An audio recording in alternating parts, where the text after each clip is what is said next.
Méga star du reggae, il essaie de perpétuer la tradition de cette musique. Donc l'Afrique se fait l'écho depuis maintenant de nombreuses années. Avec son dernier album, Braquage de pouvoir, Tiken Jah Fakoly est en tournée jusqu'en 2025. De la Suisse en Allemagne, en passant par l'Espagne, la France et bien de contrées lointaines. Il marque une pause en ce jour à Paris. Le temps de recevoir l'équipe d'ActuPeople.net pour une interview exclusive.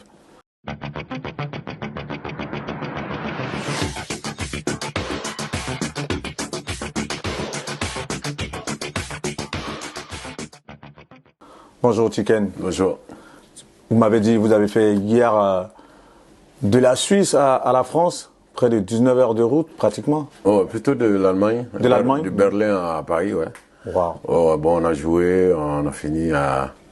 Puis on a décollé de Berlin à 2 h du matin. Et on était à Paris à 19 h le lendemain. Wow, 17 heures de route. Ouais. Ouais. Et ça, vous êtes parti comme ça pour jusqu'à 2025 pour de tels trajets? Oui. On est parti comme ça pour 2025 parce qu'il y aura plusieurs projets. Là, c'est la tournée de Braquage de pouvoir qu'on a commencé. Je suis actuellement en studio en train d'enregistrer 5 titres qu'on va ajouter encore sur Braquage de pouvoir. Okay. Et qu'on va appeler l'album de luxe. Donc ça va être ajouté sur les titres de Braquage. Donc on va ressortir tout en créant une autre actualité. Et puis fin avril, je serai à Abidjan pour enregistrer un album acoustique dans mon studio. Et donc cet album va sortir dans 1 an. Et donc voilà. Après la tournée de Braquage de pouvoir, la tournée de l'album de luxe Braquage de pouvoir, après la tournée acoustique. Et donc voilà. Avec les festivals qui vont venir s'ajouter. Ouais, les festivals d'été de 2023 et les festivals d'été de 2024 aussi. Tout ça, ça va nous trouver en tournée si on a la santé et la longue vie. Inch'Allah. Lorsqu'on vient d'Odiéné, qu'on fait autant de longs trajets, intérieurement, on se dit quoi? Ben, moi, je suis content, je suis heureux parce que je viens de très loin. Moi, je viens de loin. Je pense que beaucoup de jeunes Ivoiriens sont témoins de mon histoire. Voilà, j'ai tout fait. J'ai fait toutes les étapes, coller les affiches de mes concerts, vendre mes cassettes, organiser mes premiers concerts. Et donc, j'ai fait toutes les étapes.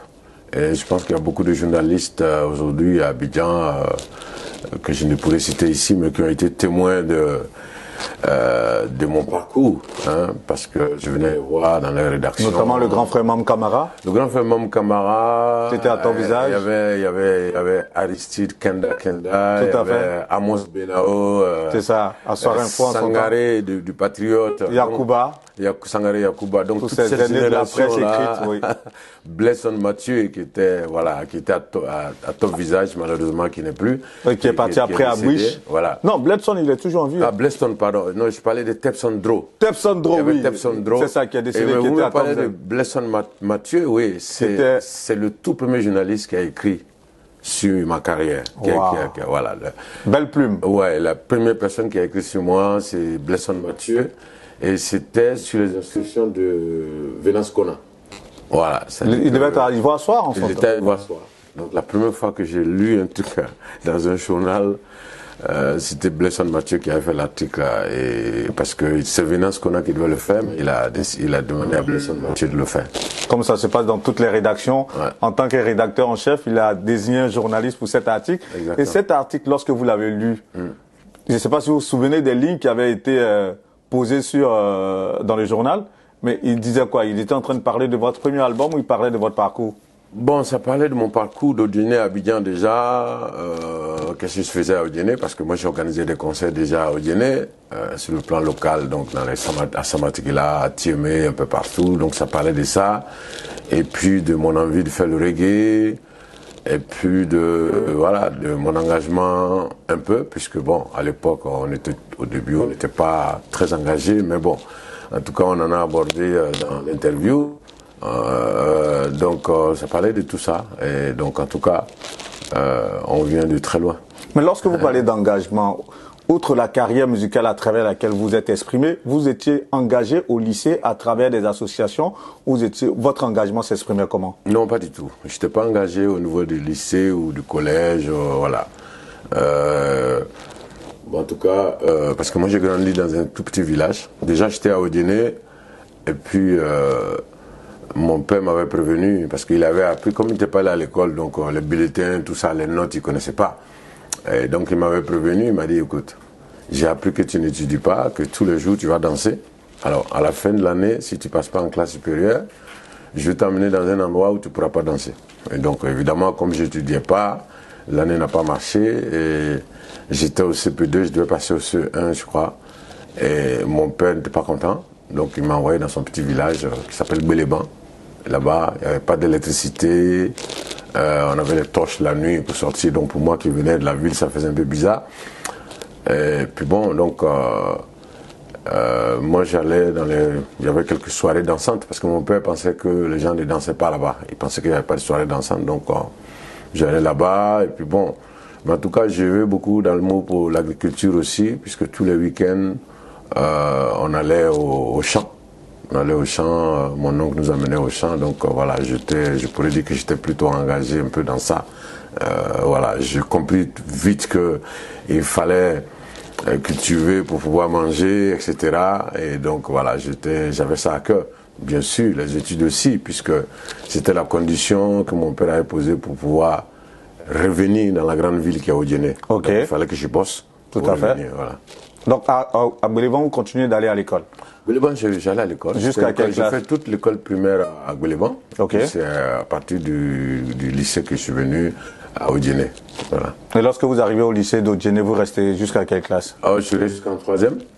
Ok. Et puis bon, mon père décède. Et mon grand frère qui devait prendre la famille en charge s'est dit qu'il peut pas, il n'a pas les moyens puisqu'il était menuisier. Donc il fait une réunion de famille. Nous étions 5 garçons, donc 4 à l'école. Donc il a demandé à ce que un d'entre nous arrête l'école pour l'aider à nourrir la famille. Et comme moi, l'école c'était important pour moi, mais le plus important c'était la musique. Moi je voulais chanter. Et donc moi je me suis proposé d'arrêter l'école pour faire de la musique, pour pouvoir l'aider. Donc j'ai pas eu des gifles, on m'a pas giflé, mais c'était presque ça. Parce qu'ils ont dit, mais tu veux faire la musique, est-ce que la musique c'est du travail, c'est un travail, etc. Quand est-ce que tu vas gagner de l'argent pour m'aider? Donc la famille a préféré la famille a préféré plutôt me donner un peu d'argent. C'était l'équivalent de 50 000 francs. Ok. Pour que je fasse le commerce. Et donc j'achetais des œufs de poule à Odiéné, que j'allais vendre en Guinée, dans une ville qui s'appelle Cancan. Ok. Et donc de là-bas, j'allais acheter des marchandises à la frontière de Guinée-Sierra Leone, Guinée-Libéria, pour venir revendre à Odiéné. Donc j'ai fait presque 3 ans en tant que commerçant. Et donc voilà, quand j'avais des bénéfices, évidemment, comme ça a été convenu, j'aidais mon frère à nourrir la famille avec ça. Voilà, jusqu'à ce que je me rende compte que je suis en train de devenir commerçant. Donc il fallait que je trouve une solution, parce que moi je voulais être musicien. C'est ça. Enfin, je voulais chanter. Donc je me suis arrangé pour ne plus faire de bénéfices. Et donc mon frère s'est énervé, il a pris son argent et il m'a donné ma liberté de faire ce que je veux. Et donc voilà, c'est ainsi que je me suis engagé totalement dans la musique. Lorsqu'on vous donne cette liberté, est-ce que vous dites, est-ce que j'ai les armes de l'assumer, cette liberté? Parce que du moment où vous n'êtes plus sous la tutelle de votre frère, vous n'avez pas de commerce, où trouver de l'argent, comment faire? Même si vous aviez une passion qui vous talonnait, est-ce que vous ne vous êtes pas posé la question de se dire, mais est-ce que je ne suis pas en train de faire un mauvais choix? Non, parce que, en fait, quand je vous dis, je me suis arrangé pour ne pas que ça marche, voilà, mon frère jusqu'à aujourd'hui, peut-être quand j'en parle, c'est là qu'il sait que j'ai... Voilà, vous aviez fait exprès. Sinon, bon, c'était que ça ne marchait plus. Alors que moi, je voulais rester un peu à Odiéné pour pouvoir faire mes répétitions. Parce que quand les marchandises sortaient, il fallait que je parte tout de suite en Guinée pour aller vendre d'autres trucs, etc. Donc moi, je voulais rester.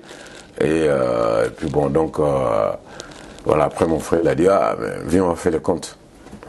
Mais je sens que ça bouge plus, donc tu veux plus rien faire, d'accord, donne-moi mon argent, c'est comme ça que...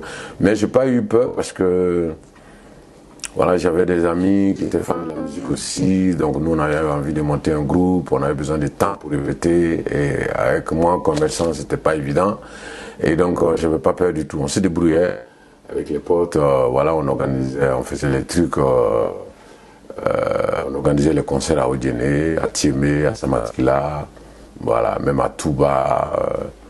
Et donc on faisait des concerts un peu partout, dans le but de nous faire connaître et dans l'attente d'un producteur pour nous faire entrer en studio. C'est ça. Lorsque vous parlez là, il y a un thème qui se dégage, celui de la liberté du moins. Et pour vous, la liberté, elle doit s'acquérir à tout prix? Ouais, je pense que la liberté, elle doit s'acquérir à tout prix, puisque un homme qui n'est pas libre n'est pas lui-même. Voilà, n'est pas lui-même. Moi, j'aurais pu être commerçant, mais j'allais être enchaîné dans un truc que je voulais pas faire. Hein, et je vous assure que ça marchait, hein, parce qu'on m'a donné 50 000 francs, mais j'étais déjà dans les millions quand j'arrêtais. Hein, ah ouais. Donc ça se passait bien, mais en fait mon frère il a vu il a compris, voilà. Votre passion était plus forte voilà, que ça. Il a vu que la passion de la musique était plus forte, et donc c'est comme ça qu'il m'a libéré, mais avec des petites punitions, puisque à la maison j'étais dans ce qu'on appelle chambre-salon. Et donc, après ça, on m'a mis dans un studio. On m'a dit que je ne méritais pas la chambre-salon. Donc, je répétais avec mes musiciens dans ce studio.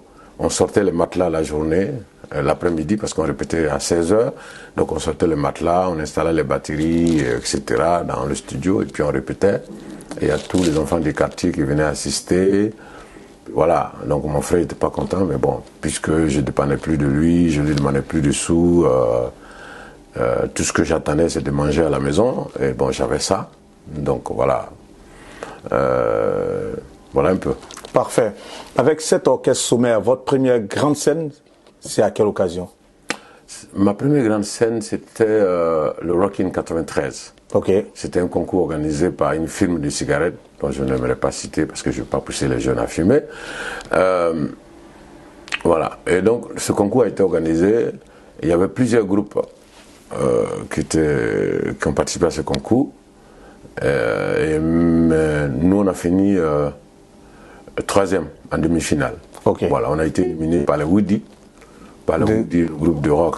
Avec Chris Bagnon, voilà, Jack Dely. Jack Dely. Donc on a été éliminé. La demi-finale, c'était au Bronx, la salle de François Cognan à Trècheville. À Trècheville, ok. Donc c'est là qu'on a été éliminé. Puis, donc sinon la grande scène c'était au cours de ce concours à Boaké. Voilà, parce que nous on a joué à Boaké, c'est là que j'ai joué pour la première fois. Il y avait un retour, parce que moi je connaissais même pas les retours, puisque à Odiéné pour moi les pieds des micros c'était les pieds des ventilateurs qu'on avait fabriqués. Wow. Tu vois, la batterie c'était, on avait les cartons de cube magie ronds là, qui étaient un peu ovales, enfin. C'est ça, oui. Voilà, donc nous on avait fabriqué ça, c'est avec ça qu'on se débrouillait, on faisait nos répétitions, et puis là on avait tout quoi. Bon après, on a eu un jeune Français qui nous a donné la possibilité de jouer avec une batterie, mais les retours, les sides et tout, jouer sur un bon son, s'entendre très bien dans un micro, dans une salle, bon, c'était à Boaké. Voilà, c'est là que... Lorsque vous partez d'Odiéné, vous venez concourir à Boaké, ensuite à Abidjan au Bronx, vous terminez troisième. À cet instant, vous dites quoi? Est-ce que vous dites là, je suis en train de faire chemin dans ma passion, ou vous dites c'est un échec de plus? Écoutez, on était un peu déçus parce que on pensait que nous, on avait le droit à la victoire. Enfin, c'est nous qui devions gagner, puisque on avait trouvé que bon, les grands frères de Woody, ils étaient forts.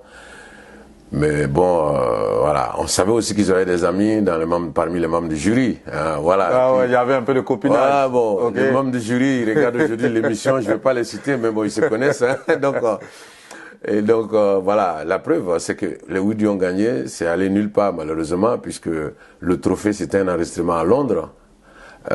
Et donc ils sont allés à Londres, je crois que ça s'est pas très bien passé. Je pense que bon, nous on était...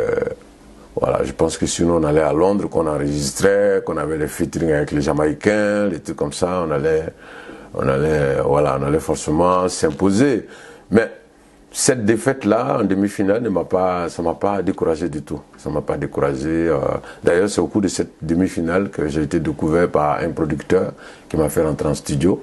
Super. Voilà, il s'appelait Ismaël Diaby. C'est lui qui chantait Pétrole mouillé dans l'orchestre université. C'est ça. Malheureusement, il est Père son âme, le grand frère Ismaël Diaby que j'ai connu personnellement. Donc c'est lui qui m'a vu sur scène. Et puis après le concert, il est venu me voir. Il m'a dit, écoute, je te fais rentrer en studio. Donc On est rentré en studio, il n'avait pas assez de budget. Mais nous, on était heureux. C'était au studio Nefertiti au plateau. Ouais. Et donc, d'ailleurs, je rappelle qu'on a enregistré en 2 jours. On a fait les instruments pendant une journée. Et puis le lendemain, quand on est revenu, le grand frère a dit, bon, écoute, on n'a pas assez de budget, il faut tout faire, tu vas chanter toutes les chansons aujourd'hui. Donc, j'ai commencé à chanter, pratiquement toute l'après-midi jusqu'au lendemain.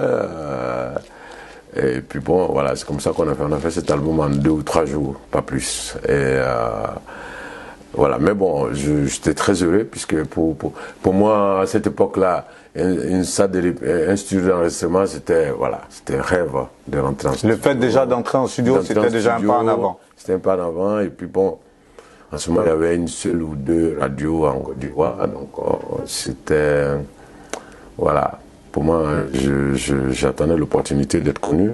Malheureusement, je n'ai pas été connu grâce à ce premier album. Parce que l'album est sorti, j'ai fait Tempo, et puis il faut gagner est décédé 2 ou 3 jours après, je crois. Ah, ouais. Donc, deuil national, 3 jours, 3 mois de deuil national. Donc, pour un artiste qui venait de sortir, il n'y avait pas de promo, donc c'était pas évident. Donc, c'est comme ça que cet album est passé inaperçu. Voilà. Mais en tout cas, c'est comme ça que les choses ont démarré. Et c'est à quel moment vous retournez à nouveau en studio? Je retourne en studio en 94. Okay. En 94. Ok. Parce que Ismaël m'a produit en 93 et Oufou Bagné moi en 93. Donc je rentre en studio en 94, je fais un autre album qui s'appelait Missiri. Et je pense que c'est le premier clip que les Ivoiriens ont vu et qui rigolait. Ouais, Missiri là. Et tout à fait. Et voilà, ouais, Missiri là, et ça faisait rigoler les gens, je pense. Mais bon, c'était. Moi, j'étais en train de leur dire non, il ne faut pas rigoler, j'arrive. Mais à travers Missiri, qu'est-ce que vous disiez pour ceux qui ne connaissent pas? Non, c'était l'appel à la prière. Amen. Tu sais, mon oncle était muezzin. C'est ça. Mon oncle était muezzin et donc voilà, moi je me suis rappelé de... Mais c'était quelque part une prière divine que vous adressiez à Dieu. C'était une manière aussi d'interpeller Dieu dans votre carrière. Oui, c'est possible, c'est possible. Mais en tout cas, j'étais très, voilà, je dirais pas que j'étais à fond dans la religion, mais j'ai une éducation de musulman, tout ça. Et donc, voilà, j'ai été inspiré en tout cas par mon grand-oncle qui s'appelait Moritier Doumbia et qui était muezzin de la mosquée de Bouléban. Ok. À l'époque. Et Missiri tout de même met un peu de lumière sur vous? Oui, Missiri met un peu de lumière. Je passe à la télé une fois. Je passe à la télé une fois et puis bon, le problème c'est que les commerçants, enfin le grossiste me disait que mes albums ne sortent pas. Et donc moi j'ai dû les prendre. J'allais prendre les cassettes à Jat Music ou à l'époque Alpha Blondy Production aussi. Il y a un moment où mon producteur a signé là-bas avec eux. Ok. Et moi j'allais prendre les cassettes à 1000 francs et j'allais vendre à 1250 à Korogo, à Odjene, à Bundiali, à Daloa, à Boaké, etc. Et il y a des témoins, Koné Dodo du Palais de la Culture, c'est le directeur de faculté de Alpha Blondy Production. Et d'ailleurs, je me souviens quand je venais prendre les cassettes, un jour il a demandé à me voir, il m'a dit mais c'est quel artiste là? Mais je ne comprends pas. Il m'a dit que j'étais une espèce rare. Un artiste qui a tellement de courage.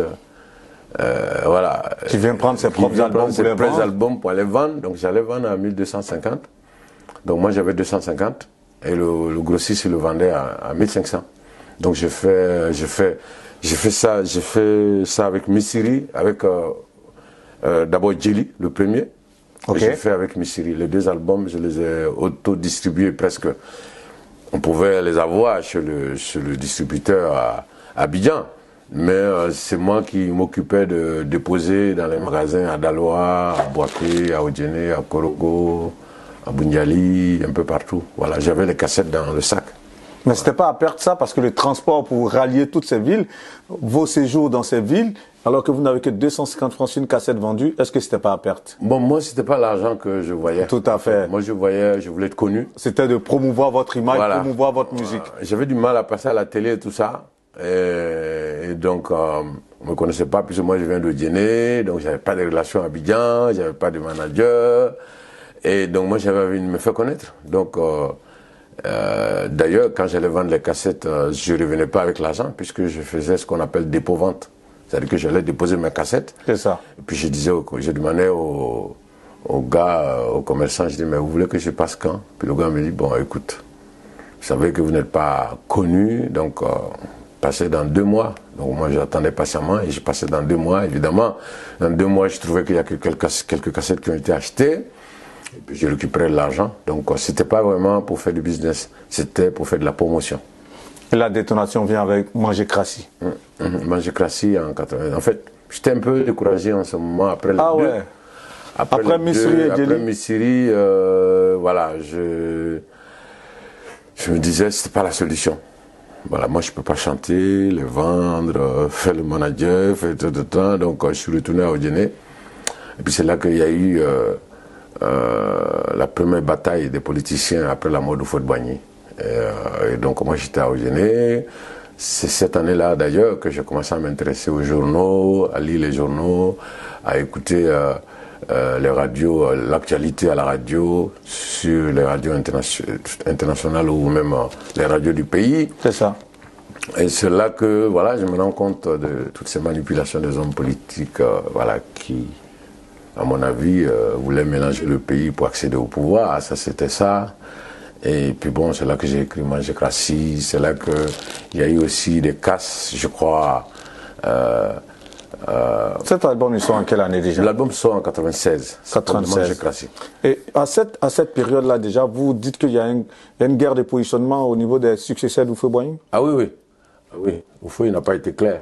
Donc, quand on n'est pas clair, c'est comme ça. Hein. Il n'a pas été Mais clair. Cela se manifestait comment? Parce que quand vous dites qu'il n'a pas été clair, il avait dit selon l'article 11, lorsqu'il décidait celui qui allait prendre sa place, c'était le président de l'Assemblée nationale, c'est ce qui était dans la Constitution. Oui, oui. Donc ouais. on se disait de facto, c'est le président Henri Konan Bédié qui allait diriger jusqu'aux prochaines élections. De toute façon, Houphouët-Boigny, il avait dit depuis les années 70, il avait dit, ça y est, dans le livre de Samba Diarra, voilà, avant de mourir, il sera un Akan au pouvoir. Et donc ça c'était prévu, on ne va pas rentrer dans les détails, on sait quelles sont les acrobaties qui ont été faites pour que Bédié revienne des États-Unis, qui se retrouve président de l'Assemblée nationale et que le président Philippe Yassé soit éjecté, tout ça. Donc il y a eu tout ça, et puis bon, voilà. Et donc moi très, très jeune, très tôt, j'ai lu le livre de Samba Diarra, j'ai lu l'actualité, donc je comprenais un peu toutes ces manigances-là, toutes ces acrobaties, donc je pense que... Et puis bon, voilà, l'héritier malheureusement n'a pas été sage, parce que si on avait organisé des élections libres, transparentes, juste après le départ d'Houphouët, en 95, en 95, les Ivoiriens allaient choisir leur président, et puis on n'allait pas être là. D'ailleurs, à l'époque, Alassane Ouattara n'allait pas être élu, puisqu'il n'était pas vraiment connu.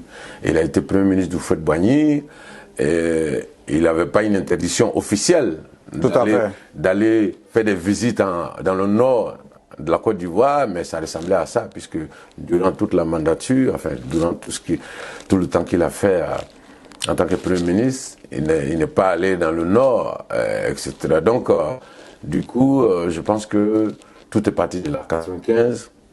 Avec le boycott, avec le Front républicain. Le Front républicain, Gbagbo et Bédié, Alassane qui se mettent ensemble. C'est ça.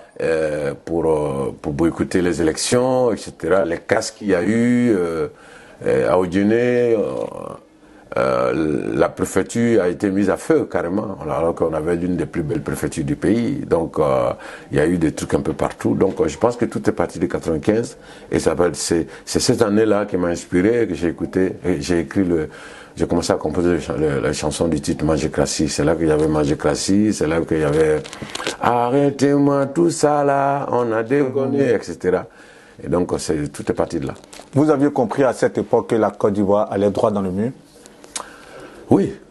Oui, je pense que la manière dont les choses étaient faites, évidemment, il fallait s'attendre à des choses. Parce que quand les équipes décident de choisir les adversaires, ça crée des problèmes. C'est ça. Voilà. Si on dit aujourd'hui à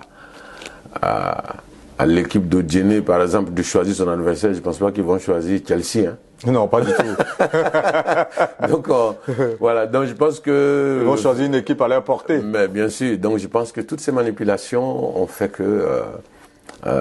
voilà, tout était mis en place pour qu'il y ait du feu, parce que moi, Moi, j'entendais un peu les gens grogner, les gens... Parce qu'en ce moment-là, vous savez, sous Fouboigny, on connaît, on se disait pas tel est ivoirien, tel est ceci, c'était pas... Voilà. Moi, j'avais des amis béninois qui me rendaient service. Et moi, j'avais une moto, j'allais au lycée, le jeune que je transportais, alors que j'étais ado, j'aurais pu transporter des filles. Mais le jeune que j'ai transporté tous les jours, c'était un jeune guerrier qui s'appelait Ba Maxime.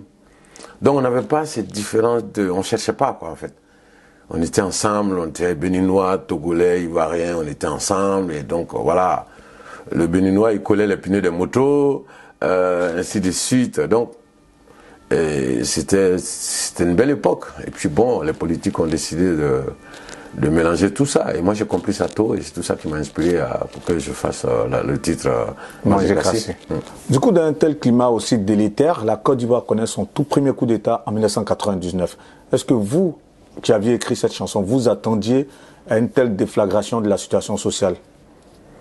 Ah oui, moi je m'attendais à ça parce que j'écoutais les gens, je savais qu'il y avait des tensions, mais que les gens n'osent pas s'exprimer. Et que c'est d'ailleurs en ce moment qu'on a entendu parler de mandat international. Un mandat international, oui, c'est en ce moment que les politiciens ivoiriens ont créé ça. En fait, ils n'ont pas créé, ça existe. Mais les premiers mandats, c'est vrai qu'il y a eu des mandats sous feu contre Gbagbo.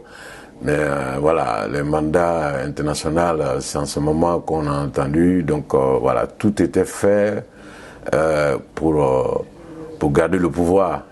C'était pas de la politique.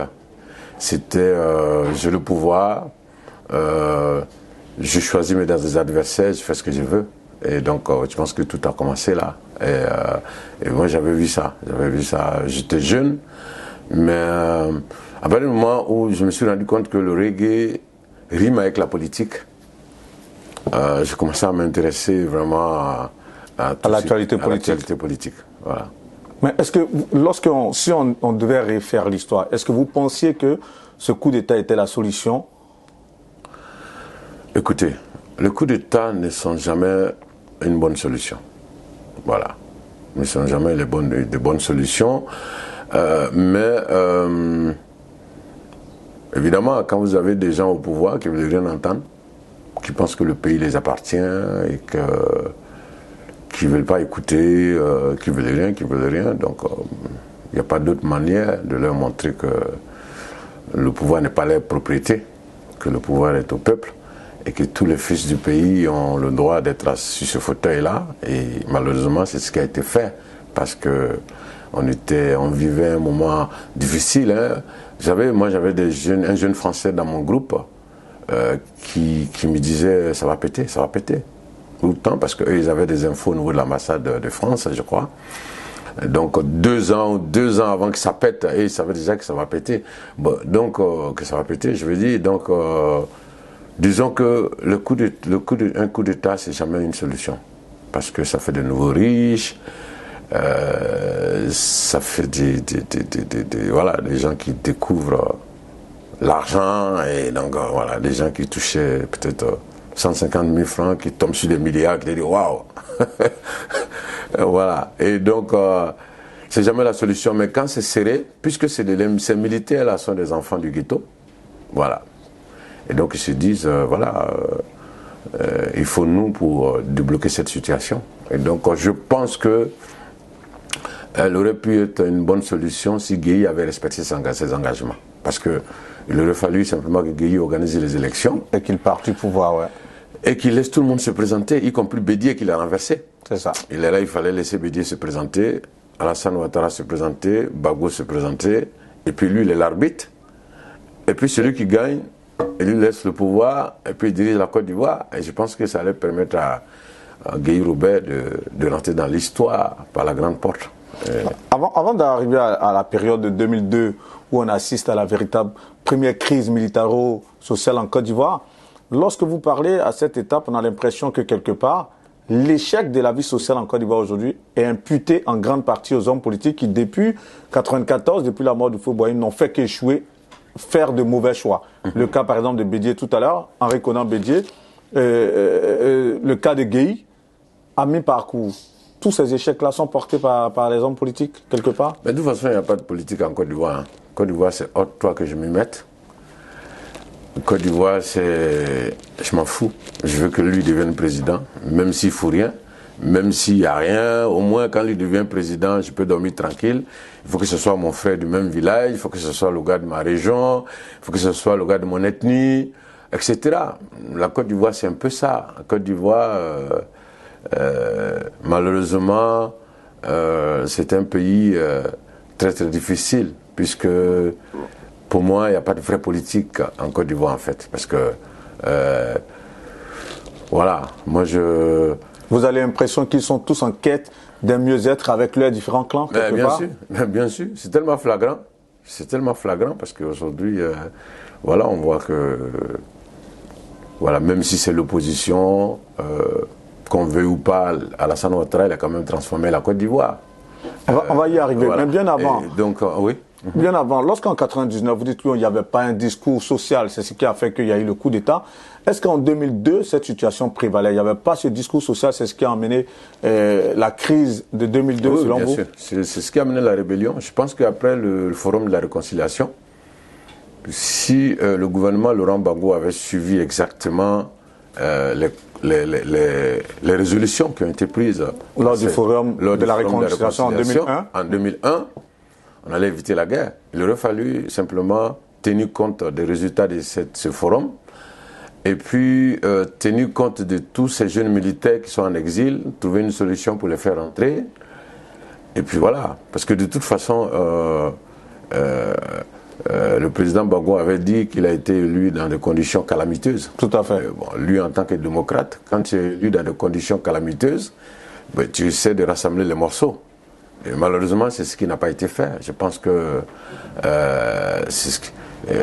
comment on appelle, le système qui était en place sur Guéhi a été reconduit sur Laurent Gbagbo, qui pourtant a été associé de Alassane Ouattara au Front républicain quelques années en arrière. C'est ça. Et donc, voilà.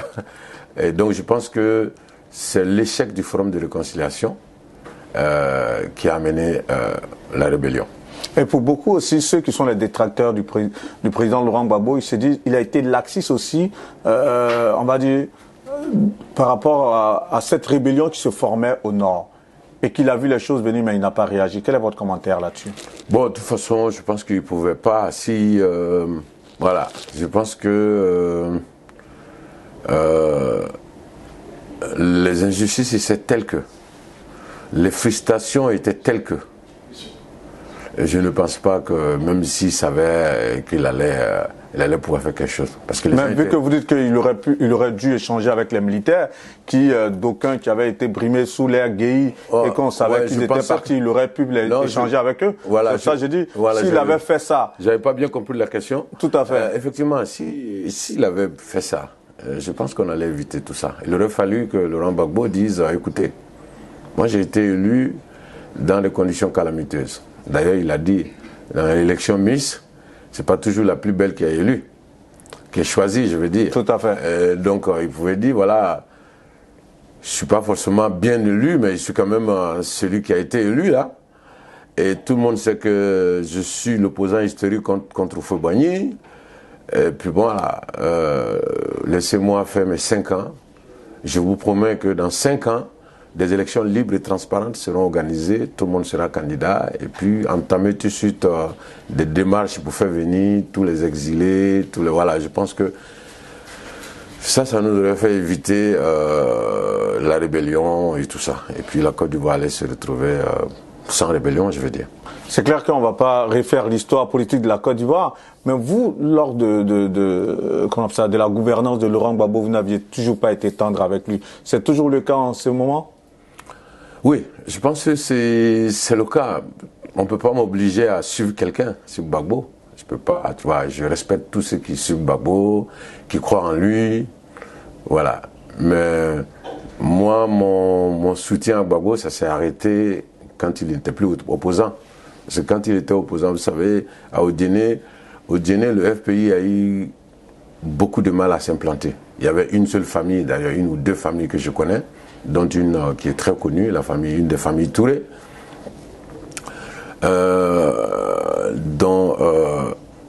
Donc il y avait cette famille-là et les gens ne les parlaient presque pas. Mais moi, en tant qu'artiste, nous on parlait, tu vois, on les croisait, enfin ils venaient nous voir parce qu'ils avaient besoin de se faire connaître, donc ils voulaient se frotter un peu aux artistes. Et donc voilà. Et donc pour moi, c'est peut-être, c'est un grand homme, je vais dire. C'est un grand homme politique qui nous a libérés en Côte d'Ivoire quelque part, hein, parce que c'est grâce à lui qu'il y a eu le multipartisme, c'est grâce à lui qu'il y a eu la liberté de la presse, enfin, qu'il y a eu plein de journaux. Il y a quelques acquis démocratiques quand même, de par son impulsion. Bien sûr, mais je pense que sa gestion était assez spéciale et que, voilà, que pour moi, même pendant les 10 ans, moi, je n'ai pas vu d'action panafricaniste de Laurent Gbagbo. Même Bleu Goudé a été plus panafricaniste, puisque Bleu Goudé a organisé des congrès en Côte d'Ivoire où il y a des jeunes qui sont venus de différents pays, il y a eu des réunions sur l'Afrique, etc. Donc voilà, l'homme n'arrive pas j'arrive pas à accrocher, parce que je pense qu'il a raté plein de trucs qui ont fait que, bon, voilà, malheureusement, je veux qu'on me donne ce droit-là. Voilà. Bah, c'est clair. Voilà, c'est ça aussi la liberté d'expression. Je respecte tous ceux qui sont derrière Gbagbo, hein, parce que je suis pour la liberté de penser. Voilà, mais bon. Lorsqu'on parle forcément du président Laurent Gbagbo, on parle du président Alassane Ouattara. Quelle est sa place, lui, justement, dans votre cœur?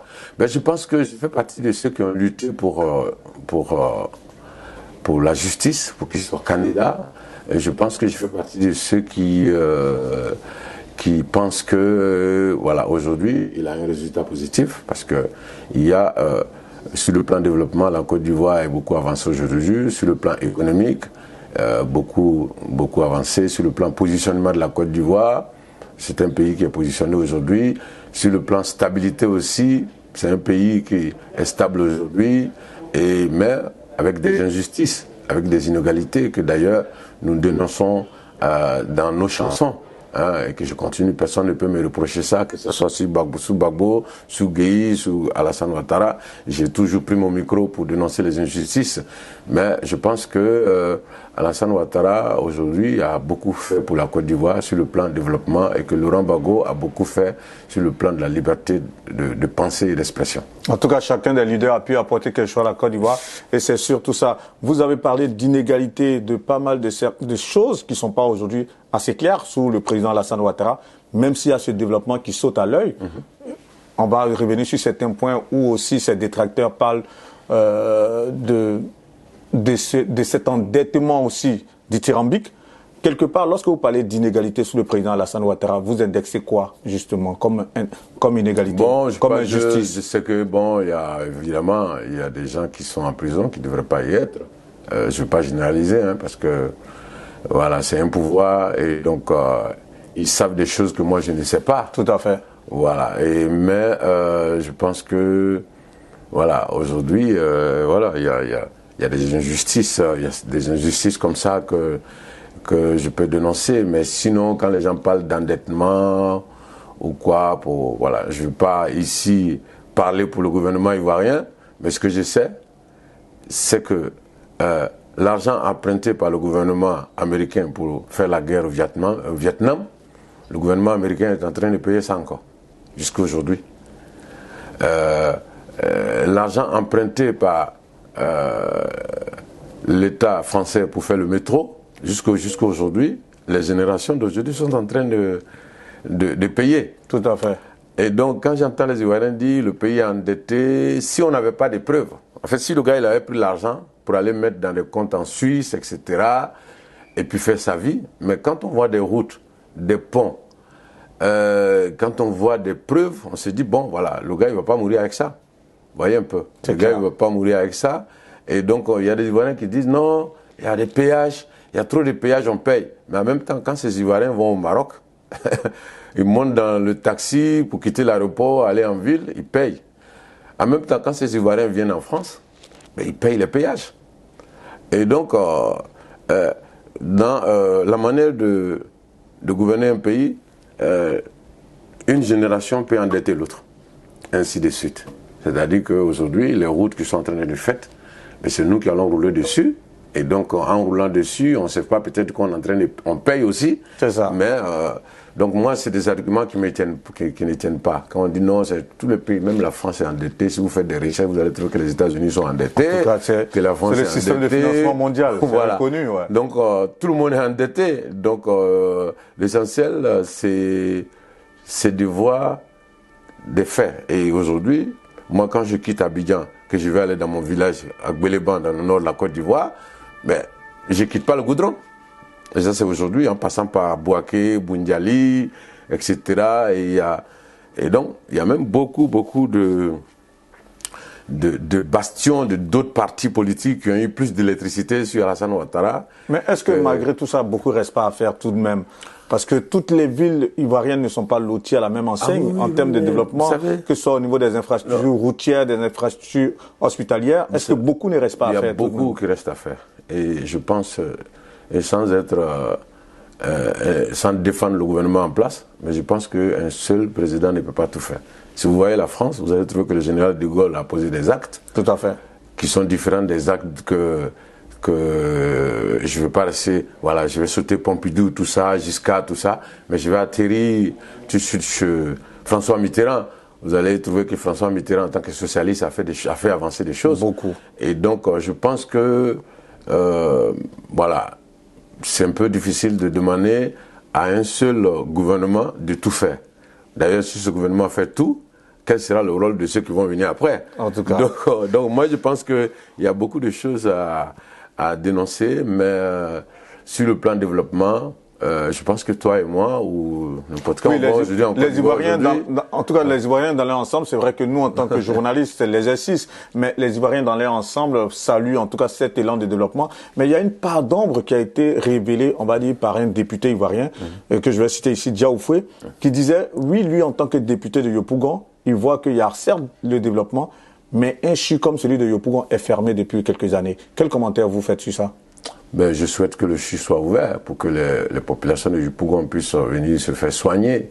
Mais comment est-ce que ça peut s'expliquer cela? En fait, je ne connais pas les raisons. Je ne sais pas si c'est pour un problème de budget ou bien si c'est des stratégies du gouvernement. Je ne sais pas. Vous savez, ça, c'est la politique. Vous savez, on aurait pu dire à l'époque pourquoi les villes de Yamoussoukro sont goudronnées alors qu'il n'y a pas de voitures là-bas, alors qu'à Odiéné, il n'y a pas de route, il n'y a pas de goudron, ou bien à chaque ville, il n'y a pas de goudron, chaque ville, le pont n'est pas fait, alors qu'il y a des kilomètres de goudron qui ont été dépensés à Yamoussoukro inutilement.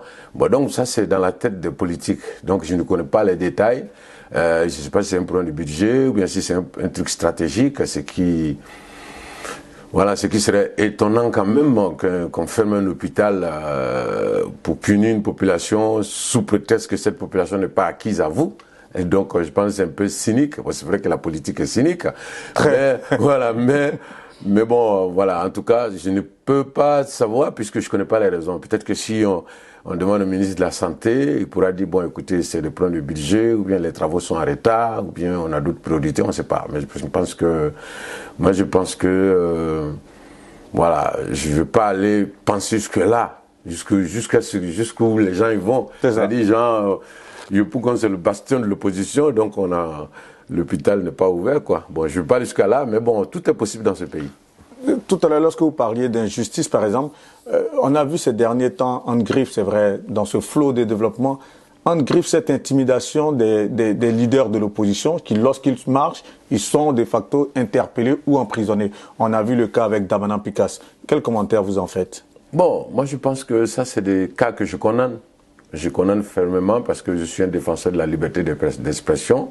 Je suis aussi un défenseur de la liberté d'opinion, etc. Et donc, ces arrestations sont condamnables. Mais en même temps, c'est dans ce jeu politique ivoirien qui, pour moi, n'est pas de la politique. C'est-à-dire que ceux qui reprochent ça aujourd'hui au pouvoir en place, ils l'ont fait hier.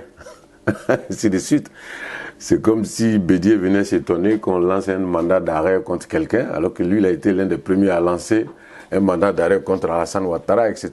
Donc tout ça, c'est des jeux politiques, l'opposition. Mais cette chaise politique qui voudrait que, lorsqu'un pouvoir est là, il puisse faire payer plus ou moins le prix à certains leaders. Si on reste dans cette logique, est-ce que vous pensez que quelque part, cela est bien pour la décrispation de la situation politique en Côte d'Ivoire? Non, c'est pas bon. C'est pas bon du tout. Hein. Oui, parce que vu que vous avez justifié ça par le fait que Bédier se serait étonné, mais on aurait aimé avoir une certaine crispation qu'on ne voit plus ce genre de situation. C'est pourquoi je condamne toutes ces arrestations. Je le dis, que ce soit sur...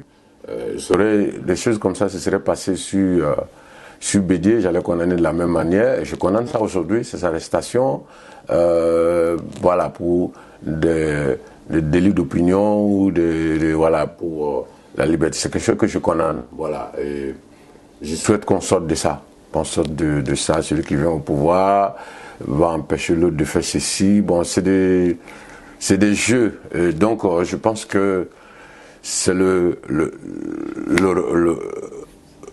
rassemblement des Ivoiriens. En fait, c'est le peuple ivoirien qui doit enlever ça dans le comportement des hommes politiques. Si je peux m'exprimer ainsi, comme en Côte d'Ivoire. Il faut que de parler attitude, comment ils emmènent ces hommes politiques-là à se dire, enfin, on a besoin de liberté, on a besoin de paix, il faut qu'on arrête de tels agissements. S'il y a une chanson au vitriol que vous avez sortie par rapport au gouvernement du président Alassane Ouattara, c'est le gouvernement 20 ans, quels sont les retours que vous avez eus lorsque vous avez sorti cette chanson? Bon, disons que voilà, j'ai eu un concert annulé, et puis bon, voilà, je pense que effectivement il y a des gens qui se sont sentis morveux, qui se sont mouchés, alors que c'est une chanson qui peut être interprétée, qui peut être adaptée au Bénin, où il y a une opposante qui a été condamnée à 20 ans, monsieur, comment on appelle, Kamere, qui vient d'être nommé ministre au Congo, avait été condamné à 20 ans. Tout à fait. Évidemment, il y a des 20 ans en Côte d'Ivoire. Donc, dans cette période-là où j'ai composé la chanson, j'entendais 20 ans, 20 ans. Tous les opposants qui étaient condamnés dans les pays africains, c'était 20 ans, 20 ans. Bon, donc, évidemment, comme il y a des 20 ans en Côte d'Ivoire, il y a des gens qui sont condamnés à 20 ans en Côte d'Ivoire. Peut-être que, bon, ils ont pris ça comme si j'avais chanté contre eux. Mais bon, ça a été toujours comme ça. Hein. Vous savez, sur tous les régimes, presque... on a eu des morceaux qui ont été interprétés par ceux qui étaient au pouvoir et qui ont cherché à nous fatiguer. Mais vous, par exemple, lorsque vous l'avez dit tout à l'heure, vous vous êtes battu quelque part aussi pour voir le président Alassane Ouattara au pouvoir et savoir qu'une telle chanson amène à ce que votre concert soit annulé. Comment vous avez vécu ça personnellement? Bon, comme j'avais l'habitude, j'ai pas été surpris. Comme j'ai été aussi victime sous d'autres régimes, voilà. Parce que je pense que si je rentrais dans les rangs et que je faisais du civisme, que je faisais du militantisme artistique, peut-être que je n'allais pas avoir des problèmes comme ça. Mais comme j'ai décidé de rester sur la ligne tracée par Bob Marley, hein, celle de toujours dénoncer. Dénoncer, quels que soient les régimes, quel que soit celui qui est au pouvoir. Donc voilà, c'est un peu ce prix-là que j'ai payé sous le régime du président Alassane Ouattara. Mais voilà, je ne dis pas qu'ils ont raison, mais voilà, j'ai dit que j'ai pas... Mais est-ce que vous ne vous êtes pas senti un peu intimidé de dire « Ah, il faut pas que je compose encore des chansons qui aillent contre leurs intérêts quelque part ?»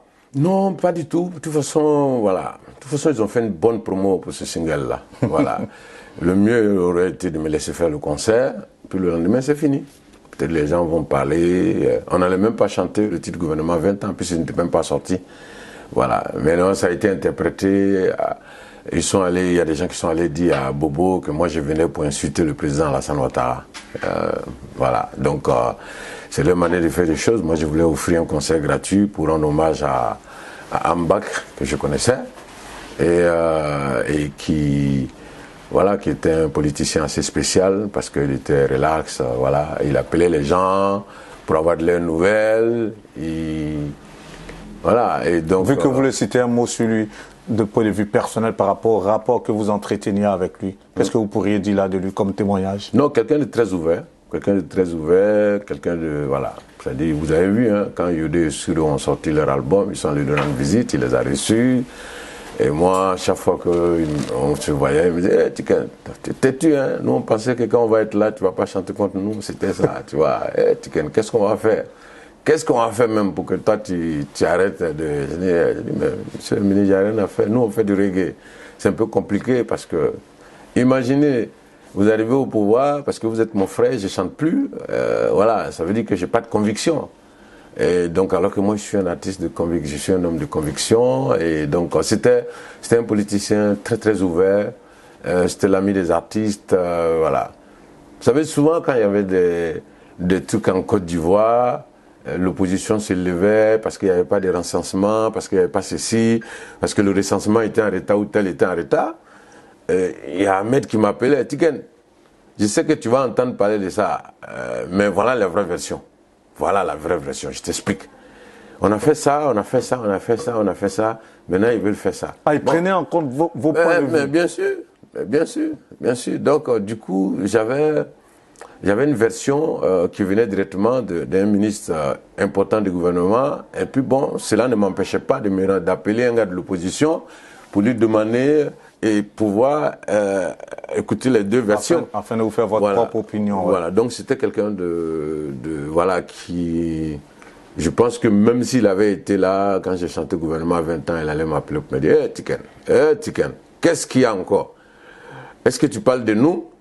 Et puis bon, il allait me donner l'occasion de... Qu'est-ce quelque chose justement de particulier que vous avez pu vivre avec lui, parce que c'était une personnalité politique assez spéciale, une chose particulière que vous avez pu vivre avec lui, que vous aimeriez partager là, le temps de cette interview, quelque chose d'assez exclusif que vous avez vécu avec lui de manière personnelle. Bon, c'est le concert d'Abobo. Voilà, le concert d'Abobo, quand on se voit, il me dit « Ah, mais Tiken, mais qu'est-ce qu'il y a?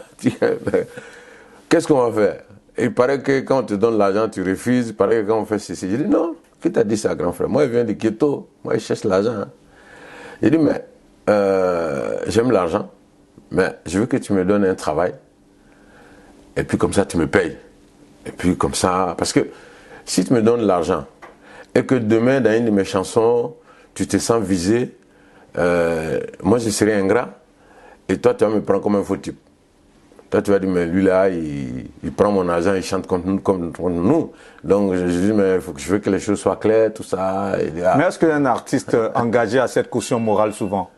Mais bien sûr, bien sûr. Je pense que quand on est engagé, vous savez, quand on est engagé, voilà, il y a beaucoup de choses auxquelles il faut faire attention. C'est pas évident, vous savez. Je suis l'un des seuls artistes qui n'a jamais chanté à un meeting politique en Côte d'Ivoire. Jamais. Quels que soient les millions qu'on m'a proposés, vous ne verrez aucune image de Tiken Jah Fakoly en train de chanter à un meeting politique. Pourtant, c'est beaucoup d'argent. Donc, voilà, j'essaie de faire attention à un certain nombre de choses. Voilà, parce que simplement, je me dis, beaucoup de jeunes veulent faire du reggae. Nous sommes aujourd'hui les porte-flambeaux. Nous avons le devoir de donner l'exemple. Parce que si nous, on déraille, ces jeunes-là ne pourront plus être crédible. Voilà. Vous m'avez confié il y a quelques années en arrière, lorsque vous m'accordiez une interview à Nantes, que vous arriviez à rencontrer le président Alassane Ouattara, mais en dehors des caméras. Lorsque vous vous voyez, c'était pour parler de quoi? Oh, j'ai rencontré le président Ouattara 3 fois. Je vais vous dire. La première fois, c'était lorsque je suis rentré en 2007. Je voulais rencontrer tous les leaders. Okay. Puisque la flamme de la paix avait été allumée. À Bouaké, oui. À Bouaké, donc moi je suis venu dans cet esprit, j'ai fait ce grand concert de retour. Et donc après le concert, je voulais rencontrer le président Babo, je voulais rencontrer Guillaume Soro, je voulais rencontrer le président Ouattara, je voulais rencontrer le président Rikouna Bédié et le premier ministre Charles Konan Banny en son temps. Voilà. Donc, son âme. Donc c'est dans ce cadre-là que je l'ai rencontré. D'ailleurs, à l'époque, j'ai pu rencontrer le président Ouattara, j'ai pu rencontrer Guillaume Soro et Laurent Gbagbo, j'ai tout fait. J'ai tout fait, on n'a pas voulu que je le rencontre. Je suis allé jusqu'à Daoukro pour rencontrer le président Bédié. Quand je suis arrivé, on était à 15 minutes de retard. Ça n'a pas été pardonné. Et apparemment, le président Bédié est monté se coucher. Il y a Charles Konan Banny qui avait même rassemblé les chefs coutumiers à Yamoussoukro qui nous attendaient. Donc voilà, on a tellement attendu chez le président Bédié que Charles Konan Banny n'a pas pu nous attendre plus longtemps. Donc on a raté. Donc c'est dans ce cadre-là que j'ai rencontré le président Ouattara pour la première fois. La deuxième fois, c'était au Golfe. En 2011. Voilà, au Golfe. En 2011, quand il est après la proclamation des résultats, même si c'est contesté par certaines personnes. Mais en tout cas, je fais partie des artistes qui ont été contactés. Et donc, je suis venu le voir. Voilà. Et évidemment, je lui ai dit que le reggae restera toujours sur sa position. Et c'est ce que j'ai fait. Et donc, il m'a même encouragé à rester sur ma position, et que c'est ça l'intégrité, et que voilà. Et donc, la troisième fois, c'était en privé. Vous savez, nous sommes du même village par sa maman, Béléban, oui. Béléban. Et donc, il y a eu un décès dans sa famille. Donc, surtout, c'était la femme de son fils, donc, que je connais. Et oui, donc, c'est ça. Voilà, donc, je suis allé à l'enterrement. Et donc c'était la troisième fois qu'on s'est croisés. Et il m'a toujours retourné le respect. Il a été toujours galant avec moi.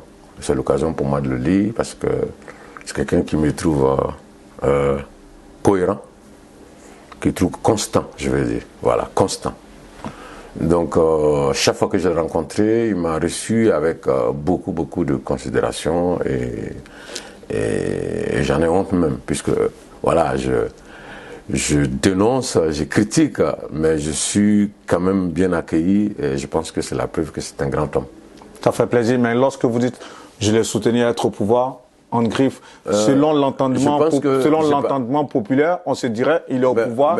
Est-ce que vous n'avez pas eu une récompense quelconque? Ouais. Ça, c'est l'entendement populaire. Je pense que soutien, c'est un peu fort, puisque j'ai jamais été à un meeting du RDR. Oui, mais tout de même, vous avez porté la cause à travers certaines chansons, et de par vos positions aussi. Bien sûr, bien sûr. Ma musique était très écoutée par les membres de son parti. Tout à fait. Par, je pense même, peut-être pas lui-même, parce qu'il se ressentait dans le message. C'est comme aujourd'hui, quand je chante, il y a des gens qui se ressentent, qui se retrouvent dans mon message. C'est ça. Et donc, c'était comme ça à l'époque.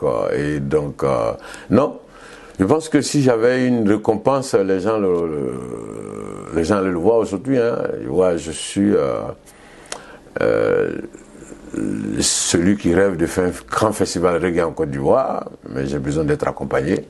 Voilà. Mais voilà, peut-être que je n'ai pas les bonnes manières, peut-être que je ne suis pas du bon côté, peut-être que je ne fais pas... Peut-être qu'à travers cette interview, votre message sera perçu, mais en même temps, vous êtes tout le temps en tournée. Vous n'avez pas le temps de monter un dossier, d'être sur place pour rencontrer les autorités. Ça, on peut le faire. À travers certains de vos envoyés, pourquoi pas? Non, on peut le faire, parce que je trouve que c'est pas normal aujourd'hui que, avec tous les règlements que la Côte d'Ivoire a, c'est pas normal qu'aujourd'hui, qu'il y a qu'Alpha Blondy et Tiken Jah qui sont connus à l'international. Nous pouvons faire en sorte que tous les producteurs de reggae, les journalistes spécialistes de reggae viennent à Abidjan pour découvrir nos frères qui sont là-bas. Donc, faire un festival sur 2 jours.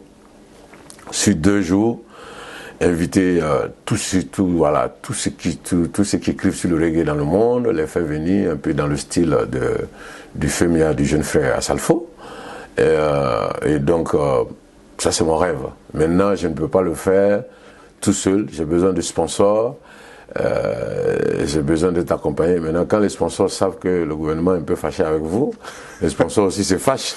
C'est comme qu'il y a des gens qui voient des gens pleurer et qui pleurent en même temps. Je ne sais pas pourquoi, tu vois. Donc ça, c'est mon rêve de faire ça. Et je sais que j'ai la capacité de faire ça aujourd'hui. Je peux faire venir tous les artistes reggae du monde entier à Abidjan. Je peux faire venir tous les journalistes aujourd'hui en Côte d'Ivoire pour découvrir ce qu'on a comme reggae. Et puis bon, on ne sait jamais. Peut-être qu'il y aura une troisième star du reggae dans le monde en provenance de la Côte d'Ivoire. Donc c'est ça. Écoutez, voilà, voilà, c'est sûr que... Il n'y a pas eu de récompense personnelle. Non, il n'y a pas eu de... sauf que, il faut que je le dise. Vous n'avez jamais reçu de décoration de l'État de Côte d'Ivoire? Par exemple? Jamais? Ah non. Sérieux? Non, jamais. Je suis... C'est comme ça que je me suis étonné en face de Soumbi lorsqu'il m'a dit qu'il n'a jamais reçu de décoration. Moi, vous non plus, vous n'avez jamais reçu de décoration? Moi, je n'ai jamais reçu de décoration. Alors que... Et comment vous expliquez cela? Il faut poser la question. Il faut poser la question à... Vous ne faites pas assez pour la Côte d'Ivoire? Moi, je pense qu'il faut juste poser la question à ceux qui ont cette responsabilité. À la grande chancellerie ou bien au ministère de la Culture? Parce que souvent, au niveau dans l'ordre de la culture en Côte d'Ivoire, on voit que des artistes aussi sont récompensés, des journalistes culturels sont récompensés. Vous, tout de même, vous portez haut le flambeau de la Côte d'Ivoire depuis maintenant plus d'une dizaine d'années sur les scènes internationales. On se dit tout de même, vous devriez dû avoir droit à cette récompense tout de même. Oui, mais bon, je pense que vous voulez poser la question parce que, voilà, effectivement, j'ai été décoré au Canada, j'ai été décoré en Irlande, plusieurs fois en France ici, je suis officier de l'ordre national, je suis l'Ivoirien qui détient le plus grand nombre de disques d'or, voilà. Et donc, je suis l'Ivoirien, l'artiste ivoirien qui tourne le plus dans le monde. Voilà, et donc, et ça se passe très très souvent bien. Et vous voyez, dans mes conseils, il y a toujours des drapeaux de Côte d'Ivoire, donc je représente, je suis un ambassadeur, voilà. Et puis bon, j'ai été pratiquement le seul artiste qui était à l'écart, qui était considéré comme soutien de ceux qui sont au pouvoir aujourd'hui, quand ils étaient dans l'opposition, évidemment, voilà. Et donc, voilà. Mais je suis celui qui n'a jamais été décoré. Voilà. Mais bon. Ça viendra un jour. Non, mais c'est déjà fait, puisque je suis décoré par Dieu. Vous savez, je suis... Amina, c'est la plus grande récompense. Je suis étant l'un des artistes. Vous savez, quand je commence la musique à Odiéné, et que tu te retrouves en concert au Zénith à Paris, que tu te retrouves à Bercy, que tu te retrouves dans la salle Apollo à New York, c'est ça, où tout le monde est passé. Voilà. En tout cas, nous sommes 3 ou 4 artistes, Fela, Salif Keita et moi-même, et nous sommes 4 ou 5 qui avons fait cette salle. Voilà, tu dis, mais je suis décoré, quoi. Voilà, Dieu m'a décoré parce que... Cette grâce divine, elle est assez suffisante, voilà. En tout cas. En plus, je fais partie de vraiment de cette dernière génération. C'est-à-dire que avant moi, il y a eu Beta Simon, Kimon de Ramsès, P. Ray, Alpha Blondy, Ismaël Isaac, Ahmed Faraz. Je peux continuer. Hein, vous continuez de perpétuer la tradition, comme je l'ai dit tout à l'heure en introduction. Continuer, mais bon. Et en tout cas, c'est vous qui portez le flambeau sur des scènes. Je dis Dieu merci. Je dis Dieu merci, je suis décoré. C'est fort. Et j'ai beaucoup de chance d'être là. Et je vous assure que j'en suis conscient. J'en suis conscient. Pour parler des leaders politiques ivoiriens, vous avez déjà dit ça maintes fois. Vous voulez voir Laurent Gbagbo, Alassane Ouattara, Bédié parti, laisser la politique. Vous maintenez toujours ce discours? Ça, c'est mon rêve. Mais apparemment, les Ivoiriens ne rêvent pas comme moi. Moi, je rêve de ça. Mais est-ce que vous ne pensez pas que ce passage des témoins va amener encore la Côte d'Ivoire dans un autre chamboulement? Non, si c'est préparé. Dans une autre crise? Vous savez, on a eu des problèmes parce que Oufoué n'a pas préparé. Et là, vous pensez que ceux qui sont là préparent bien leur dauphin? Bien sûr. Si il y a les élections en 2025, logiquement, dans quelques mois, on devait voir les dauphins. Et selon vous, qui sont les dauphins qui pourraient vraiment prendre le relais à travers ces 3 grands leaders que la Côte d'Ivoire a connus? C'est pas à moi de dire ça, mais je pense que... Mais en tant qu'observateur de la scène politique ivoirienne... En tant qu'observateur, vous savez, au PDC, vous avez des gens capables. Hein, vous savez, des gens capables. Il y a Jean-Luc Billon qui ne cache plus ses ambitions. Voilà, même si il n'a pas beaucoup de chance, parce que... Ok. Parce que la politique en Côte d'Ivoire, c'est fait comme ça. Hein. Donc ça, c'est au PDCI. T'es pas baoulé. Bon. C'est pas trop. Maintenant, si tu es FPI, bon, tu peux croire que tu n'es pas bêté, mais que tu es très apprécié. Le FPI a éclaté maintenant, il y a PPACI, il y a COGEP, il y a FPI. Quand vous voyez tout ce conglomérat... Mais le problème, c'est ça, c'est que pourquoi AFI, ça n'a pas marché au FPI, pourquoi Mamadou Koulibaly, tout ça, ça n'a pas marché, parce que bon, il aurait fallu qu'il soit, malheureusement... Mais pour vous, le débat ivoirien, pour vous, le débat ivoirien, il est ancré dans l'ethnicisme? Ah, mais bien sûr. Mais, vous savez... quand cette crise commence en 2013, il y a des enfants qui ont 5 ans. 2013 jusqu'à maintenant, ça fait combien d'années? Aidez-moi à calculer rapidement. 2013... 2023? Ouais. 10 ans? Non, 93, je veux parler 93, ah oui, 93. 93, 2000 déjà, ça fait déjà 7 ans. On va dire 30 ans maintenant. Voilà, 30 ans. Voilà, les enfants, 30 ans de crise. Voilà, ils ont entendu... Pendant très longtemps, Alassane est burkinabé. Mais vous ne pensez pas que ce débat, il est révolu tout de même? Non, mais ça continue. Comment ça? Mais quand vous regardez sur les réseaux, quand vous entendez les hommes politiques dire c'est notre pays, il faut que nous rendons notre pays, il faut qu'on nous rende notre pays, et ça veut dire que le pays appartient à certains et ça n'appartient pas à d'autres. Et c'est ça qu'il faut enlever dans notre tête. C'est-à-dire Mais qu'est-ce qu'on pourrait faire justement pour diluer de tels discours? Non, il faut pour diluer ou bien pour apaiser, pour qu'on ait vraiment un climat assez... Il faut que les Ivoiriens se mettent au-dessus des religions, des ethnies, des régions et réclamer des propositions aux hommes politiques. C'est-à-dire que voilà, toi tu dis que Bagou n'a rien fait, alors qu'est-ce que tu nous proposes de plus? Toi tu dis que Ouattara n'a rien fait, ok. En plus, ce que lui il a fait aujourd'hui, qu'est-ce que tu veux faire de plus? Ainsi de suite. C'est-à-dire que les politiciens doivent venir avec des programmes. Et c'est ce que les Ivoiriens doivent exiger. D'ailleurs, il faut encore exiger un débat pendant les présidentielles de 2025 pour que des propositions soient faites. Il ne faut pas que, voilà, il faut qu'on sorte du bruit, il faut qu'on nous propose du concret, voilà, qu'on nous dise on va faire ça, on va faire ça. Je pense que c'est ce que les Ivoiriens doivent dans leur ensemble exiger. Exiger que les candidats disent ce qu'ils sont prêts à faire. Ce qu'ils sont prêts à faire pour faire avancer la Côte d'Ivoire. Et je pense qu'il n'y a que comme ça que les choses vont changer. Sinon, si on reste dans... Non, c'est notre pays. Bon, c'est ton pays par rapport à qui? Voilà, nous, même si c'est ton pays, on veut voir un projet de société, on veut voir des axes de développement. Bien sûr. Mais pour revenir au relais générationnel, on voit quand même des leaders qui s'affirment, même si le président Guillaume Soro aujourd'hui en exil depuis quelques années, il reste quand même un acteur majeur de la scène politique ivoirienne. Un mot sur cet exil qui n'en finit pas. Un exil que je dénonce aussi. J'aimerais que Guillaume Soro rentre, mais en même temps, Guillaume Soro est victime d'un système que lui-même il a contribué à mettre en place. Voilà. C'est-à-dire que, voilà, quand Guillaume Soro était Premier ministre, il y a des gens qui étaient en exil parce que Guillaume Soro est Premier ministre. Ainsi de suite. Donc, tout cela, que ce soit Gbagbo, en fait, toute la classe politique. Pour vous, il n'y a pas d'amende honorable pour la classe politique ivoirienne? Parce que chacun a dû pécher selon vous, quand on voit votre analyse. Non, moi je pense que si on continue comme ça, même après le président Ouattara, on va retomber. Hein. C'est ce que je disais tout à l'heure. C'est ce que je disais en griffe et je vous posais la problématique. Mais ça va arriver parce que c'est les Ivoiriens qui doivent éduquer nos hommes politiques. C'est nous les Ivoiriens qui vont dire, bon écoutez, voilà, arrêtez là. Arrêtez là. Qu'est-ce que vous êtes prêts à faire? Qu'est-ce que vous êtes prêts à faire pour nous, pour les Ivoiriens, pour la Côte d'Ivoire, pour que la Côte d'Ivoire avance? Et puis bon, voilà. Il faut une société civile forte. Parce que la différence entre la Côte d'Ivoire et le Mali et le Burkina, tout ça, c'est qu'au Mali, au Burkina Faso, il y a eu le balai citoyen. Vous avez fait la transition parce qu'on allait en arriver. Ouais. On voit Ibrahim Traoré, le capitaine Ibrahim Traoré, qui a hérité du pouvoir avec Damiba, qui a été éjecté. Cette situation confuse au Burkina avec toutes ces transitions insurrectionnelles, je vais dire ça comme ça. Comment est-ce que vous analysez ça? Mais d'abord, je voulais dire que le problème de la Côte d'Ivoire, c'est qu'il n'y a pas de vraie société civile. C'est des sociétés civiles qui sont affiliées à des partis politiques. Donc il n'y a pas une société civile forte comme le balai citoyen au Burkina Faso, comme le mouvement Yanama au Sénégal, comme le FNDC en Guinée. Il n'y avait pas eu de ça.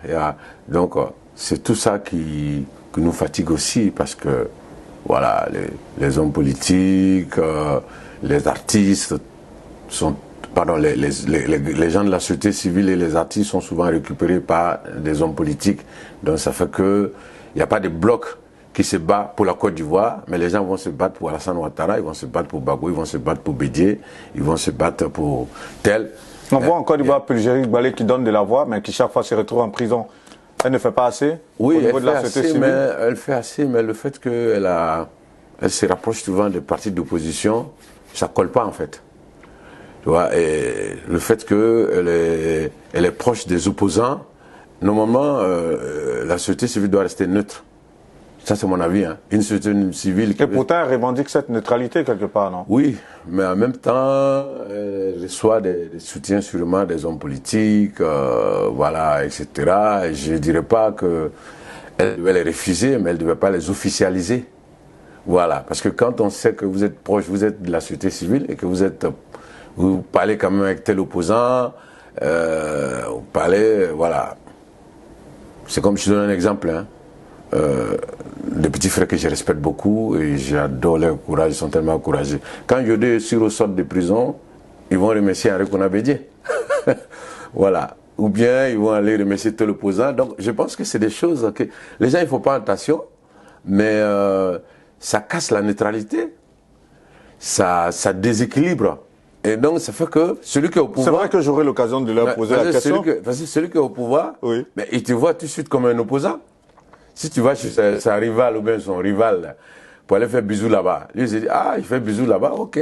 Donc, il ne peut pas faire bisous là-bas et dit qu'il est neutre. Donc, c'est un peu ça le problème de la société civile en Côte d'Ivoire. Et c'est quelque chose que, voilà, concernant mes petits frères, je ne condamne pas du tout, hein, c'est leur manière de faire les choses. Vous les avez cités, et si vous me permettez, parce que avec la chanson qu'ils ont sortie pour les 49 soldats qui sont restés longtemps au Mali, on a vu que leur position c'est un peu diluée, oui, non? Bien sûr. Ils ont commencé à diluer un peu. Ils ont pas dilué, mais ils ont équilibré, c'est bien. Mais en équilibrant, là, on voit qu'ils sont un peu beaucoup plus proches du pouvoir en place maintenant, non? Non, je pense que personne ne peut leur reprocher ça, parce que c'est ça aussi. Il ne faut pas bloquer les gens. Il faut laisser les gens vivre. Il faut laisser les gens... On tend pas vers la manger crassée là? Non. Bon, je ne pense pas. Le problème, c'est que en Côte d'Ivoire, quand tu vas saluer Gbagbo, tu es bon ivoirien. Tu vas saluer Bédié, tu es bon ivoirien. Quand tu vas saluer Alassane Ouattara, oh!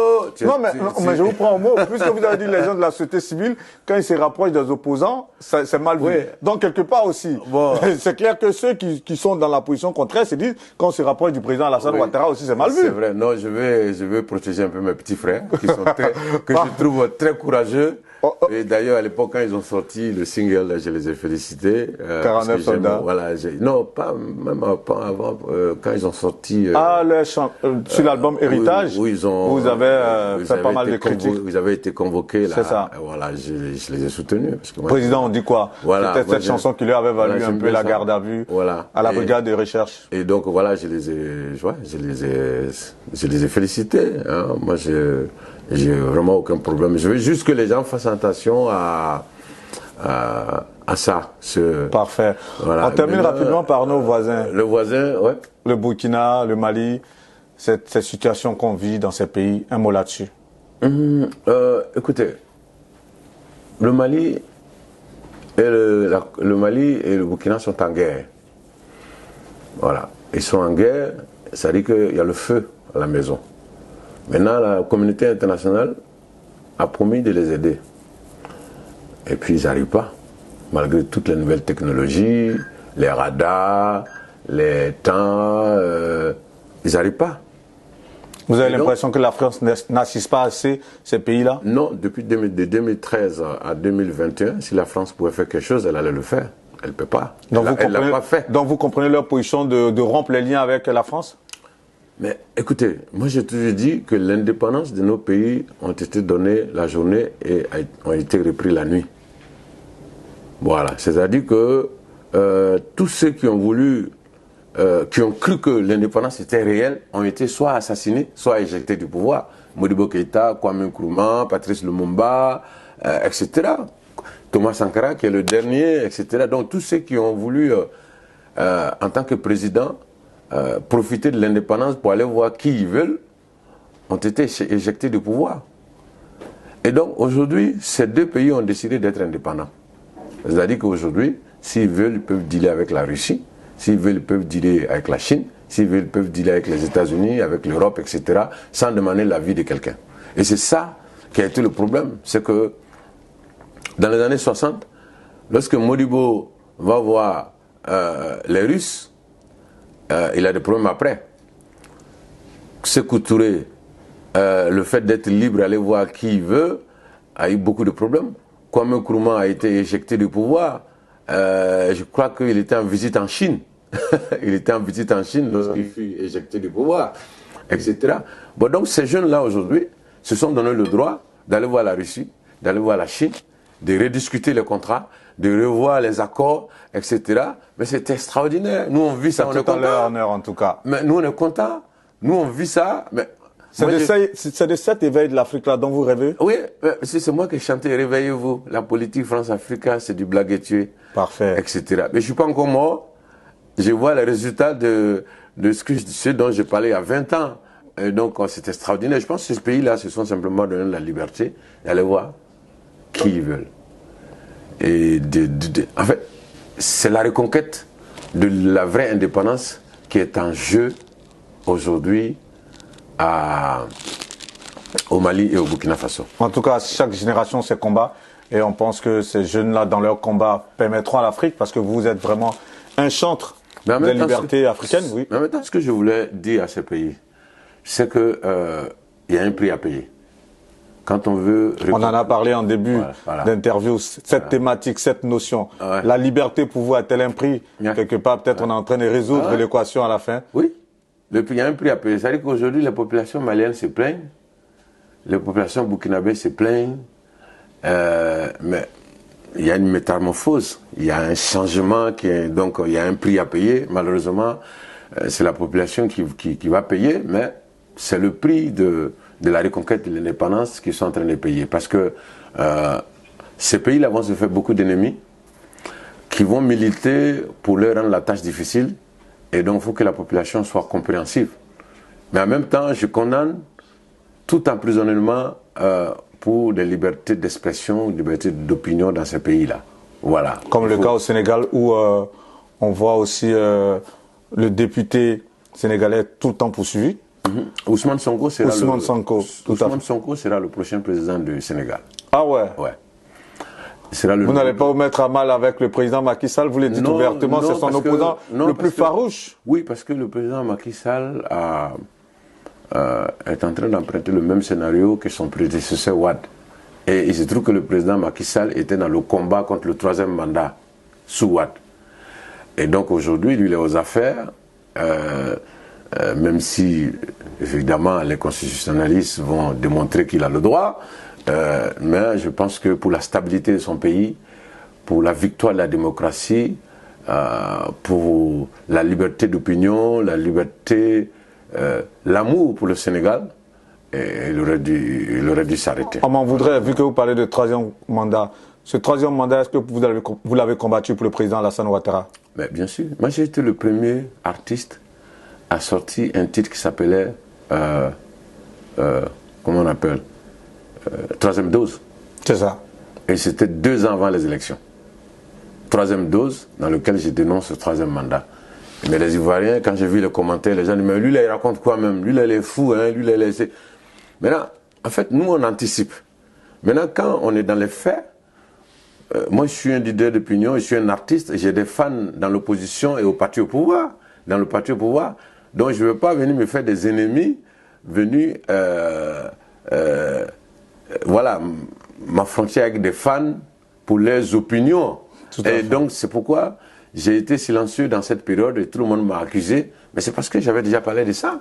Moi, j'avais déjà parlé de ça en Côte d'Ivoire. D'ailleurs, le titre que j'ai sorti où je disais Alpha Condé devient fou, c'est un morceau que j'ai chanté spécialement d'abord contre le 3e mandat en général, mais surtout en Côte d'Ivoire. On a même fait un clip où on a pris un comédien, on lui a dit d'imiter Alassane Ouattara, pour que le président Ouattara sache que c'est lui. Mais je vous dis, je pense que le président Ouattara avait la volonté de s'arrêter aux 2 mandats. Je pense qu'il avait la volonté de s'arrêter au 3e mandat. Il avait déjà exprimé de toutes les façons. Quand il passait la main au ministre Amadou Gon Coulibaly. Évidemment, c'est ça. Évidemment, je pense que vous remarquerez qu'en ce moment, dès qu'il a passé la main à Amadou Gon Coulibaly, il avait même disparu des écrans. Tout à fait. Et il a annoncé à l'Assemblée nationale, etc. Je pense qu'il était sincère. Oui, il y avait une bonne foi manifeste. Il y avait une bonne foi. Malheureusement, les aléas de la vie. Voilà. Il y a les aléas de la vie et puis il y a les réalités politiques. Je vous dis quelque chose, M. Vergès. Dites-moi. Voilà. Si le président Gbagbo s'était retrouvé dans la même situation que le président Ouattara, les gens du FPI allaient lui dire continuer. On est en Côte d'Ivoire. Si c'était le président Bédié, le PDCA allait lui dire de faire un 3e mandat. Si c'était Gbagbo qui était au pouvoir, les militants de Gbagbo allaient lui dire de continuer. Parce qu'en Côte d'Ivoire, il n'y a pas de politique. C'est juste une lutte pour le pouvoir. Parce que s'il y avait de la politique, les gens allaient être raisonnables. Mais ils ne sont pas raisonnables parce qu'ils sont poussés par des gens, ainsi de suite. Et je suis... Chacun voit son intérêt quelque part derrière un leader. Vous êtes Ivoirien, vous le savez. Nous, on est observateurs. Voilà, observateurs, mais tous ces gens-là sont poussés par d'autres gens. Si c'était Gbagbo, les gars de Gbagbo, ils allaient dire, mais il faut faire un 3e mandat. Mais la preuve aujourd'hui, Gbagbo est très fatigué, mais tout le monde veut qu'il soit président encore. La preuve aujourd'hui, Bédié est très très fatigué. tout le monde veut qu'il soit candidat. Chacun La prêche preuve pour son aujourd'hui, le intérêt. président Ouattara est sûrement très fatigué aussi. Ça se voit à l'œil nu qu'ils sont tous fatigués. Mais ils sont tous poussés par les partis, par les Ivoiriens. Et puis bon, on risque d'assister malheureusement à ce match retour que je vais souhaiter ne pas voir. On espère que ce match retour n'aura jamais lieu, que la Côte d'Ivoire va continuer d'avancer. La Côte d'Ivoire va continuer à amorcer cet élan de développement qu'on voit. On termine par une note musicale. Vous êtes en tournée jusqu'en 2025, mais on a vu malheureusement Alpha Blondy qui, après une opération de la gorge, n'a pu tourner cette année. Un mot pour lui. Mais je lui souhaite prompt établissement et je pense que effectivement je suis dans ce métier. Je sais que c'est très très fatigant. Et vraiment, si il s'accorde 1 an pour se reposer, pour pouvoir se rétablir, je pense que c'est une bonne idée. Parce que je vous assure, tout le monde nous envie, mais c'est très très dur ce qu'on fait. C'est très dur ce qu'on fait. Quand vous jouez ici dans le sud de la France aujourd'hui et que demain vous allez jouer dans le nord, ensuite dans l'est demain, et que vous ne voyez pas votre famille, que vous êtes à Bamako, à Abidjan, à la plage à Abidjan, vous êtes dans le froid à Paris, c'est pas évident. Donc je lui souhaite propre établissement et longue vie pour qu'il puisse nous revenir sur la scène pour continuer à représenter la Côte d'Ivoire et l'Afrique. Amen. 2007, 2019, 2023, ça fera la 3e interview que vous nous accordez. Je voulais vous dire grand merci. C'est moi. S'il y a un message fort que vous souhaiteriez faire passer à la faveur de cette interview, vous avez la caméra de Chic Image. Nous avons tourné pendant plus d'1 heure de temps. En tout cas, merci pour la sympathie. Ouais. Non, simplement dire aux Ivoiriens que nous avons un beau pays. Nous avons un beau pays. Moi qui vis au Mali, je peux le confirmer. Et je pense que ceux qui vivent en Côte d'Ivoire ne mesurent même pas l'importance de ce pays. Voilà. Et nous avons aujourd'hui la stabilité qui a été acquise après plusieurs années de turbulences. Nous avons aujourd'hui la paix. Même s'il y a des injustices, même s'il y a des inégalités, je souhaite dire aux Ivoiriens qu'il faut tout faire pour ne plus retomber. Il faut tout faire pour ne plus retomber, même si un jour les leaders actuels ne sont plus là, et il faut s'accrocher. Il faut tout faire pour maintenir la stabilité. On peut se bagarrer sur le plan politique, mais il faut éviter que les périodes qu'on a vécues où on disait « Ah non, non, ça tire dans les rues, ouais, ceci, c'est ça, voilà, des trucs d'instabilité comme ça qui font reculer le pays. » Je souhaite que ça soit évité et je souhaite l'ouverture de ceux qui sont au pouvoir pour pouvoir faire des faveurs à ceux qui sont dans l'opposition. Et je souhaite aussi que les gens de l'opposition ne fassent pas de provocations, rien que pour exister ou pour gâter. Donc voilà, je souhaite en tout cas que ce pays-là reste en paix et que des propositions nous soient faites, en tout cas par tous les partis politiques, y compris ceux qui sont au pouvoir, pour nous dire comment est-ce que la Côte d'Ivoire va aller toujours de l'avant. Voilà. Moi aujourd'hui, je pense qu'après tout ce qu'on a vécu, voilà, je ne souhaite pas que les Ivoiriens aillent se tuer encore pour des hommes politiques, mais qu'ils se battent pour la Côte d'Ivoire stable et qui est sur le chemin du développement. Mais tout en défendant les droits. Quand on n'est pas content, c'est important de l'exprimer. Et donc personne ne doit vous empêcher d'exprimer ce que vous ne voulez pas, enfin ce que vous voulez exprimer. Mais faisons tout, gardons la paix et la stabilité, car notre pays, il est tellement beau. Tout le monde parle de ce pays-là. Quand vous dites que vous êtes Ivoirien, ah mais j'étais là-bas la semaine dernière, j'étais, tu vois. Donc c'est ça, quel que soit celui qui va venir au pouvoir, soyons ensemble, mettons-nous au-dessus des religions, des ethnies, des régions et protégeons la Côte d'Ivoire, la stabilité surtout. Je vous remercie. Merci infiniment. Merci Tiken. Merci beaucoup. Depuis 1993, il est sur la scène musicale. 30 ans qu'il continue de prêcher pour l'Afrique. 30 ans qu'il fait les plus grandes scènes au monde, avec beaucoup de titres, avec des disques d'or. Malheureusement, il n'a toujours pas eu de décoration de l'État de Côte d'Ivoire. Mais il continue de donner de la voix pour ce pays. Il continue de dire, de prêcher ce message de la paix. Parce que vous le savez, tout comme moi, sans stabilité, on n'aura pas, on va dire, ce développement tant recherché que la Côte d'Ivoire a amorcé sous l'ère du président Alassane Ouattara. Nous avons pris plaisir à échanger avec Tiken Jah Fakoly en ce jour à Paris. Merci encore une fois de plus. C'est la 3e interview qu'il nous accorde. Franchement, merci encore. Merci beaucoup. C'est mon frère. Merci. Vive la Côte d'Ivoire. Amen. Vive Et l'Afrique. puis plein succès pour tes tournées jusqu'à 2025. Amen. On vous retrouvera, du moins sur des dates. Et puis ce sera toujours avec un grand plaisir.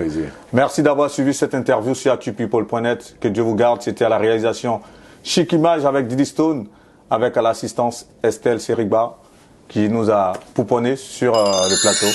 Que Dieu vous garde. À très bientôt. Guillaume Vergès.